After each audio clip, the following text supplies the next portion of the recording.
क्या आपने कभी सोचा है कि 15 साल तक जिस नेता का पूरे राज्य पर एक तरफा राज रहा हो, वो अचानक अपना ही गढ़ कैसे हार सकती है? साल 2026 के वेस्ट बंगाल चुनाव की कहानी बिल्कुल ऐसी ही है। ये कहानी है ममता बनर्जी की उस ऐतिहासिक हार की और बीजेपी के उस मास्टर स्ट्रोक की जिसने भारतीय राजनीति का पूरा नक्शा पलट कर रख दिया।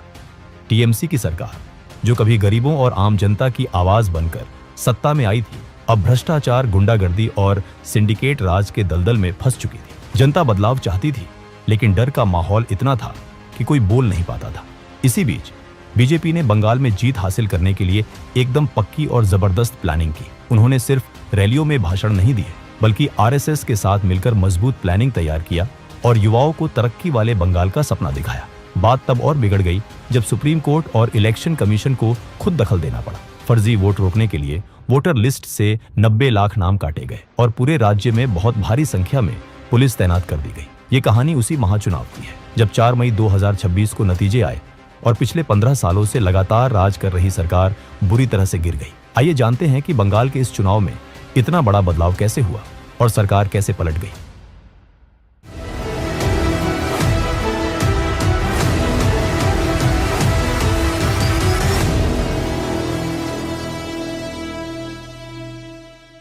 उन्नीस 1970 का दशक। कोलकाता की सड़कें और कॉलेज कैंपस किसी युद्ध के मैदान से कम नहीं थे। लेफ्टिस्ट थिंकिंग और स्टूडेंट पॉलिटिक्स का कॉकटेल हर युवा के दिमाग पर हावी था। इसी माहौल के बीच जोगमाया देवी कॉलेज में एक युवा लड़की ने कदम रखा।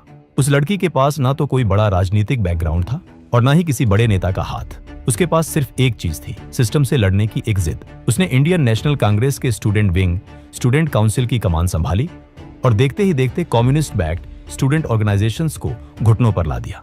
ये लड़की कम्युनिस्टों का गुरूर तोड़ देगी। इसमें वो आग है जो एक दिन पूरे बंगाल की राजनीति को जलाकर राख कर देगी। ये शब्द उस वक्त के कई राजनीतिक पंडितों के थे, लेकिन असली खेल तो 1984 में शुरू हुआ। देश इंदिरा गांधी की हत्या के सदमे से गुजर रहा था। इसी जज्बाती माहौल में कांग्रेस ने 29 साल की इस युवा लड़की को जादवपुर लोकसभा सीट से मैदान में उतार दिया। सामने थे सीपीएम के कद्दावर नेता सोमनाथ चटर्जी, जिनकी जड़ें बंगाल की राजनीति में एक बरगद के पेड़ जैसी गहरी थी। सोमनाथ दा को हराना उस वक्त ऐसा था मानो किसी पहाड़ को हाथों से खिसकाना। लेकिन जब नतीजे आए तो पूरा नेशनल मीडिया सन्न रह गया। उस युवा लड़की ने 3,31,618 वोट पाकर सोमनाथ चटर्जी को हरा दिया था। वो लड़की और कोई नहीं, ममता बनर्जी थी। इस जीत ने ममता बनर्जी को राजनीति के नेशनल मैप पर रातों रात सुपरस्टार बना दिया। इसके बाद वो कई बार मंत्री बनी, रेलवे से लेकर कोयला मंत्रालय तक संभाला। लेकिन दिल्ली की सत्ता के आलीशान बंगले कभी उनका अंतिम लक्ष्य नहीं थे। उनका दिमाग तो सिर्फ एक बात पर अटका था, बंगाल से लेफ्ट फ्रंट के 34 साल पुराने किले को उखाड़ फेंकना। 1990 का वो काला दिन, कोलकाता के हाजरा क्रॉसिंग पर ममता बनर्जी पर सीपीएम के काडर ने जानलेवा हमला किया। उनके सिर पर बुरी तरह वार किया गया। खून से लथपथ ममता की उस तस्वीर ने पूरे बंगाल के सबाल्टर्न वोटर के दिल में एक गहरी छाप छोड़ी। हम ईंट का जवाब पत्थर से देंगे। बंगाल की जनता हमारे साथ है और हम ये साबित करके रहेंगे कि हम डरने वाले नहीं हैं। अस्पताल के बेड से बोला गया उनका हर एक शब्द बंगाल के गरीबों के लिए एक नया इनकलाब बन गया। ममता समझ चुकी थी कि कांग्रेस की दिल्ली वाली लीडरशिप लेफ्ट के सामने बहुत सॉफ्ट है।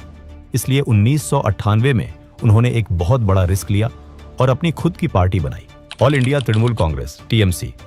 लेकिन टीएमसी को वो क्रिटिकल मास मिला 2006 में। बंगाल की अर्थव्यवस्था दम तोड़ रही थी। लेफ्ट सरकार के मुख्यमंत्री बुद्धदेव भट्टाचार्य ने राज्य में इंडस्ट्री लाने के लिए एक बहुत एग्रेसिव लैंड एक्विजिशन पॉलिसी शुरू की। उनका प्लान था सिंगूर में टाटा मोटर्स का नैनो प्लांट लगाना और नंदीग्राम में एक बहुत बड़ा केमिकल हब बनाना। यही वो पल था जब लेफ्ट सरकार ने अपने ही पैरों पर कुल्हाड़ी मार ली। ममता बनर्जी ने तुरंत इस मुद्दे को कैप्चर किया। उन्होंने खुद को किसानों की सबसे बड़ी मसीहा के रूप में खड़ा कर दिया। सिंगूर में 25 दिन की भूख हड़ताल ने पूरे राज्य के सिस्टम को पैरालाइज कर दिया। टाटा को हार मानकर अपना प्लांट गुजरात शिफ्ट करना पड़ा। लेकिन असली खून खराबा तो नंदीग्राम में हुआ। पुलिस और पार्टी के लोगों की गोलियों से 14 बेगुनाह गांव वाले मारे गए। इस भयानक घटना के बाद बंगाल के पढ़े लिखे लोग, माइनॉरिटी और गांव के वोटर लेफ्ट पार्टी से एकदम दूर हो गए। माटी हमारी माँ है और अपनी माँ को हम इन इंडस्ट्रियलिस्ट्स के हाथों कभी बिकने नहीं देंगे, चाहे हमारी जान ही क्यों ना चली जाए। इसी आग के बीच टीएमसी ने एक ऐसा नारा दिया जो बंगाल की रगों में दौड़ गया, माँ, माटी, मानुष। और फिर आया 2011 का वो ऐतिहासिक चुनाव। 20 मई 2011 को ममता बनर्जी जिन्हें अब पूरा बंगाल दीदी कहने लगा था। राज्य की पहली महिला मुख्यमंत्री बनी। सत्ता में आते ही दीदी ने बंगाल के गवर्नेंस मॉडल को पूरी तरह पलट कर रख दिया। सूती साड़ी और हवाई चप्पल उनकी पहचान बन गए। उनका सीधा और इमोशनल कनेक्शन बंगाल के रूरल वोटर्स से जुड़ चुका था। उन्होंने समझ लिया था कि राज्य में कोई बड़ी इंडस्ट्री नहीं आने वाली है। कन्याश्री से लेकर स्वास्थ्य साथी तक दर्जनों ऐसी स्कीम्स लॉन्च की गई जो सीधे सबसे गरीब और पिछड़े वर्ग को टारगेट करती थी। उन्होंने लक्ष्मीर भंडार जैसी स्कीम के जरिए महिलाओं के साथ एक डायरेक्ट रिश्ता बना लिया। दीदी ने महिलाओं के रूप में एक ऐसा वोट बैंक तैयार कर लिया जो किसी भी कीमत पर उनसे टूटने वाला नहीं था। 2021 आते आते बंगाल में एक नई एंट्री हो चुकी थी, भारतीय जनता पार्टी। बीजेपी ने लेफ्ट और कांग्रेस को पूरी तरह से रिप्लेस कर दिया था। उनका राष्ट्रवाद और हिंदुत्व का मॉडल टीएमसी के लिए एक बहुत बड़ा खतरा बन चुका था। लेकिन 2021 के चुनावों में टीएमसी ने एक ऐसा डिफेंसिव सिस्टम तैयार किया जिसने बीजेपी के रथ को रोक दिया। बंगाल में सिर्फ एक ही खेल होगा और वो खेल हम ही जीतेंगे। दिल्ली वाले हमें कभी भी डरा या झुका नहीं सकते, यह था उनका नारा। खेला हो बे। टीएमसी ने खुद को बंगाली कल्चर के रक्षक के तौर पर प्रोजेक्ट किया। भले ही ममता बनर्जी खुद नंदीग्राम से चुनाव हार गई, लेकिन उनकी पार्टी ने बहुत बड़ी जीत दर्ज की।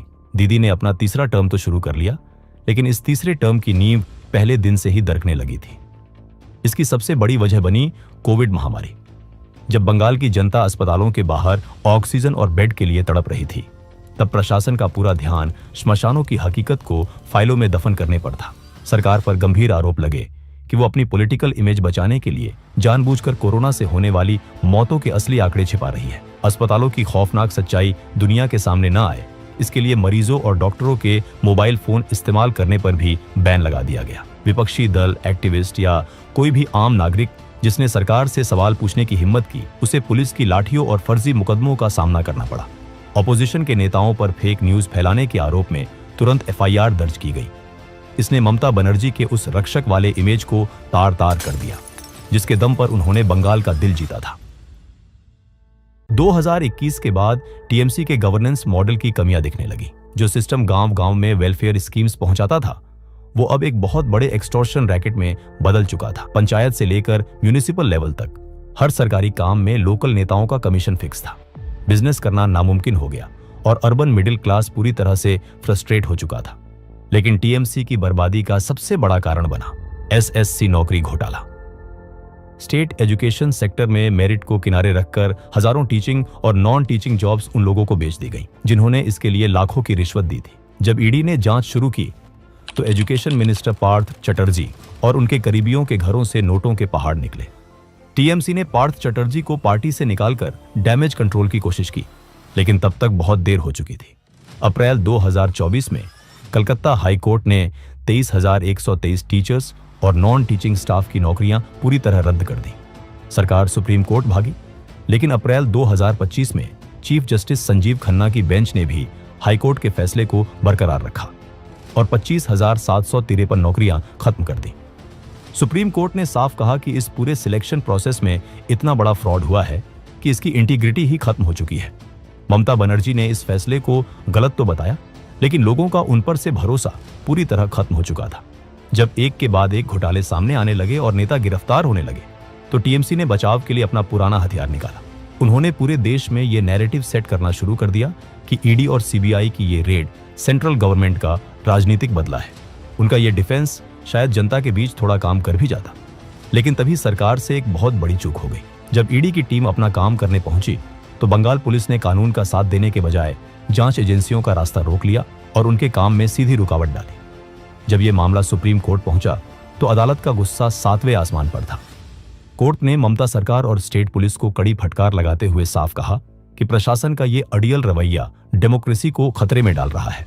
अगर नौकरी घोटाले ने नौजवानों का भरोसा तोड़ा, तो आरजी कर की भयानक घटना ने टीएमसी के सबसे बड़े वोट बैंक यानी महिला वोटर्स को हमेशा के लिए खत्म कर दिया।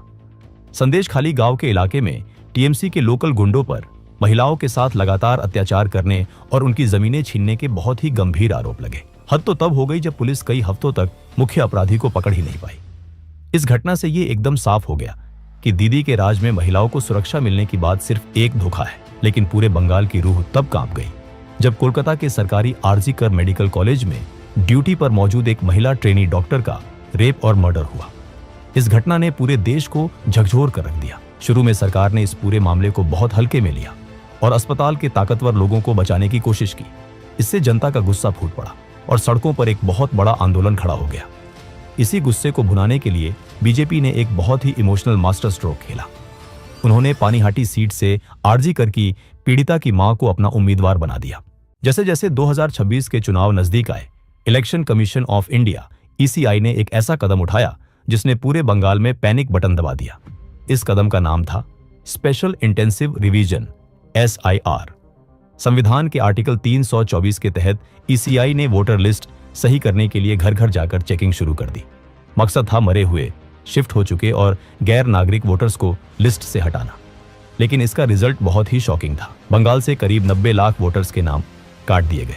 राज्य के कुल वोटर्स की संख्या 7.66 करोड़ से घटकर 6.77 करोड़ रह गया। ये 12% की गिरावट थी। TMC ने इसे सर्जिकल स्ट्राइक बताया और आरोप लगाया कि ये एक सोची समझी साजिश है ताकि माइनॉरिटी वोटर्स को बाहर किया जा सके। वहीं बीजेपी ने इसे नेशनल सिक्योरिटी का मुद्दा बनाते हुए घुसपैठियों की सफाई बताया। ये माहौल बिल्कुल आसाम के NRC जैसा हो गया था। हालात इतने बिगड़ गए कि सुप्रीम कोर्ट को खुद दखल देना पड़ा। राज्य सरकार और ECI के बीच बिल्कुल भी भरोसा नहीं बचा था। इसे देखते हुए कोर्ट ने 150 जिला जजों और 7 रिटायर्ड हाईकोर्ट जजों को सीधा वोटर लिस्ट बनाने और चेक करने का काम सौंप दिया। वोटर लिस्ट से 90 लाख नाम कट जाने की वजह से TMC के वोट बैंक को बहुत भारी नुकसान पहुंचा। मुर्शिदाबाद और मालदा जैसे इलाकों में डिलीट हुए वोट्स की संख्या TMC की पुरानी जीत के मार्जिन से भी ज्यादा थी। और इसी वक्त TMC को दूसरा बड़ा झटका लगा, आम जनता उन्नयन पार्टी AJUP के रूप में। TMC से निकाले गए नेता हुमायूं कबीर ने इस पार्टी को बनाया। हम किसी के गुलाम नहीं हैं। इस बार हम तय करेंगे कि बंगाल की कुर्सी पर कौन बैठेगा और हम अपना हक छीन कर लेंगे। कबीर की इस नई पार्टी ने मुर्शिदाबाद और मालदा में मुस्लिम वोटों का एक बहुत बड़ा हिस्सा काट लिया। जो 90 से 95% वोट 2021 में एक तरफा TMC को मिला था, वो अब बढ़ चुका था। रेजीनगर और नौदा जैसी सीटों पर AJUP ने जीत दर्ज की और इस वोट बंटवारे ने बीजेपी के लिए नॉर्थ दिनाजपुर और मालदा में जीत का रेड कारपेट बिछा दिया। वही दोस्तों, अगर आप भी मेरे जैसे 2D एनिमेशन वीडियो बनाना सीखना चाहते हो, वो भी AI की मदद से, तो मैंने आपके लिए एक कंप्लीट कोर्स बनाया है जिसमें मैंने स्टेप बाय स्टेप सिखाया है कैसे कोई वीडियो वायरल होता है, कैसे सही टॉपिक चुना जाता है, कैसे मेरे जैसे एंगेजिंग स्क्रिप्ट्स लिखी जाती हैं, कैसे AI की मदद से 2D एनिमेशन विजुअल्स बनाए जाते हैं, कैसे AI से वॉइस ओवर जनरेट करते हैं और कैसे एक क्लिक में वायरल थंबनेल्स तैयार किए जाते हैं। अभी इस कोर्स पर 50% का लिमिटेड ऑफर चल रहा है। ये ऑफर सिर्फ पहले 100 यूजर्स के लिए, तो देर मत कीजिए, डिस्क्रिप्शन में दिए गए लिंक पर क्लिक करें और आज ही ज्वाइन करें। 2026 के इस ऐतिहासिक चुनाव में बीजेपी सिर्फ TMC की गलतियों के सहारे नहीं बैठी थी। वो जानती थी कि बंगाल का किला फतेह करना है तो हवाई बातों से काम नहीं चलेगा। इसीलिए RSS की मदद से उन्होंने जमीनी स्तर पर एक बहुत ही सटीक और डीप प्लानिंग की। सबसे पहले उन्होंने पूरे राज्य के 44,000 पोलिंग बूथों का सर्वे किया और उन्हें 3 हिस्सों में बांट दिया। कहां पार्टी मजबूत है, कहां कमजोर है और कहां थोड़ी ज्यादा मेहनत से काम बन सकता है। लेकिन इस पूरी प्लानिंग का सबसे बड़ा मास्टर स्ट्रोक और गेम चेंजर था पन्ना प्रमुख सिस्टम। इसे एकदम आसान भाषा में समझें तो वोटर लिस्ट के हर एक पन्ने पर करीब 30 से 60 वोटर्स के नाम होते हैं। बीजेपी ने वोटर लिस्ट के हर एक पन्ने की जिम्मेदारी अपने एक भरोसेमंद वर्कर को सौंप दी। इस एक फैसले ने पूरा गेम पलट दिया। पहले TMC के लोकल क्लब और गुंडे गांव मोहल्लों में दादागिरी करते थे और लोगों को डरा धमकाकर वोट लेते थे। लेकिन पन्ना प्रमुख सिस्टम की वजह से हर 15 से 20 घरों के बीच बीजेपी का अपना एक आदमी खड़ा हो गया। वो लगातार उन परिवारों के टच में था और उनकी सुरक्षा का भरोसा दे रहा था। इससे जनता का डर खत्म हो गया और TMC का जमीनी नेटवर्क बुरी तरह से टूट गया। वही प्रधानमंत्री मोदी, अमित शाह और योगी आदित्यनाथ की तिकड़ी ने पूरे राज्य में रैलियों का तूफान ला दिया। इसके साथ ही बीजेपी ने अपना मैनिफेस्टो भरोसार शोपोथ लॉन्च किया। TMC की लक्ष्मीर भंडार योजना को टक्कर देने के लिए बीजेपी ने महिलाओं को और ज्यादा पैसे देने का वादा किया। इसके साथ ही सरकारी कर्मचारियों की सैलरी बढ़ाने के लिए 7th पे कमीशन लागू करने का भी पक्का वादा किया। प्रधानमंत्री मोदी और अमित शाह ने बंगाल के लोगों के सामने एक एस्पिरेशनल बंगाल यानी विकास करने वाले और तेजी से आगे बढ़ते हुए बंगाल का विजन रखा। उन्होंने जनता से सीधा वादा किया कि अगर वो सत्ता में आए तो बंद पड़ी फैक्ट्रियों को फिर से चालू करेंगे, नई इंडस्ट्रीज लाएंगे और इतने रोजगार पैदा करेंगे कि बंगाल के नौजवानों को नौकरी की तलाश में दूसरे राज्यों में दर दर नहीं भटकना पड़ेगा। इसके साथ साथ बीजेपी ने अपने पुराने और सबसे मजबूत हथियार यानी अपनी हिंदुत्व की विचारधारा को भी बिल्कुल नहीं छोड़ा। अपने कोर वोटर्स को जोड़े रखने के लिए उन्होंने डंके की चोट पर ऐलान किया कि वो राज्य में यूसीसी और सीएए हर हाल में लागू करेंगे। सीएए के वादे ने खासकर मथुआ समुदाय जैसे शरणार्थियों को पूरा भरोसा दिलाया कि उन्हें पक्की नागरिकता मिलेगी। लेकिन उनका सबसे बड़ा हथियार था दुर्गा स्क्वाड, महिलाओं की सुरक्षा के लिए एक स्पेशल फोर्स बनाने का वादा। 23 और 29 अप्रैल 2026 इलेक्शन कमीशन ने बंगाल को एक किले में तब्दील कर दिया था। 2.4 लाख सीआरपीएफ के जवान चप्पे चप्पे पर तैनात थे। इतनी भारी और कड़ी पुलिस फोर्स देखकर टीएमसी के वो सभी लोकल गुंडे अपने घरों में दुबक कर बैठ गए जो पहले लोगों को डरा धमकाकर वोट लूट लिया करते थे। जब आम जनता ने देखा कि चारों तरफ पुलिस है और अब डरने की कोई बात नहीं है, तो वो बिना किसी खौफ के अपना वोट डालने घरों से बाहर आ गई। इसी निडर माहौल का नतीजा ये हुआ कि राज्य में 92.47% वोटिंग हुई। भारत के आजाद होने के बाद से आज तक बंगाल में कभी इतने ज्यादा लोगों ने एक साथ वोट नहीं डाला था। 4 मई 2026 को जब वोटों की गिनती शुरू हुई तो नतीजे देखकर पूरे देश में हड़कंप मच गया। 2021 के चुनाव में सिर्फ 77 सीटें जीतने वाली बीजेपी ने इस बार सारे रिकॉर्ड तोड़ दिए। उन्होंने 45.84% वोट हासिल किए और 206 सीटों के भारी बहुमत के साथ सत्ता पर कब्जा कर लिया। वहीं दूसरी तरफ पिछले 15 सालों से लगातार बंगाल पर राज करने वाली टीएमसी बुरी तरह हार गई और सिर्फ 81 सीटों पर सिमट कर रह गई। टीएमसी के लिए सबसे बड़ा झटका यह था कि शहरों और उसके आसपास के वो इलाके जिन्हें हमेशा से टीएमसी का सबसे मजबूत इलाका माना जाता था, वहां भी जनता ने उन्हें नकार दिया। इन इलाकों में भारी संख्या में बीजेपी ने जीत दर्ज की और इस तरह बंगाल में 15 साल पुरानी सरकार का पूरी तरह से अंत हो गया। लेकिन इस चुनाव का सबसे बड़ा क्लाइमेक्स अभी बाकी था। भवानीपुर सीट, जहां से ममता बनर्जी पिछले चुनाव में 59,000 वोटों से जीती थी, वहां उन्हें एक बहुत ही अपमानजनक हार का सामना करना पड़ा। उनके पुराने साथी शुभेंदु अधिकारी ने नंदीग्राम के बाद अब उन्हें उनके ही इलाके भवानीपुर में भी 15,105 वोटों से हरा दिया। टीएमसी सरकार के ज्यादातर बड़े मंत्री ये चुनाव हार गए थे। ममता बनर्जी ने अपनी हार के बाद आरोप लगाया कि ईवीएम को हैक किया गया है और इलेक्शन कमीशन ने उनके खिलाफ साजिश रची है। उन्होंने तुरंत मुख्यमंत्री पद से इस्तीफा देने से साफ इनकार कर दिया। लेकिन सच्चाई सबको साफ दिख रही थी कि वो बुरी तरह हार चुकी है।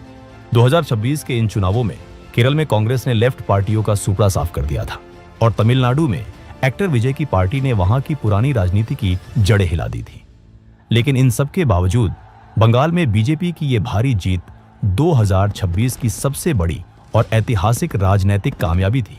2026 के इन चुनाव नतीजों में सिर्फ सरकार नहीं बदली थी, बल्कि ये उस सरकार का अंत था जो आम और गरीब लोगों की आवाज बनकर आई थी। बाद में गुंडागर्दी और भ्रष्टाचार के दलदल में फंस गई। जिन युवाओं और महिलाओं के भरोसे टीएमसी गद्दी पर बैठी थी, उन्हीं लोगों ने उसे सत्ता से बाहर कर दिया। दूसरी तरफ बीजेपी की पन्ना प्रमुख वाली शानदार प्लानिंग और महिलाओं के लिए बनाए गए दुर्गा स्क्वाड ने ऐसा जाल बिछाया जिसे ममता बनर्जी कभी काट नहीं सकी। आज बंगाल की राजनीति पूरी तरह बदल गई है और ये भारत के इतिहास का एक ऐसा पन्ना बन गया है जिसे सदियों तक याद रखा जाएगा। दोस्तों, अगर वीडियो पसंद आया तो इसे एक लाइक जरूर करें, शेयर करें और चैनल को सब्सक्राइब करें ताकि हम ऐसी वीडियोस आप तक लाते रहें। तब तक के लिए जय हिंद, जय भारत।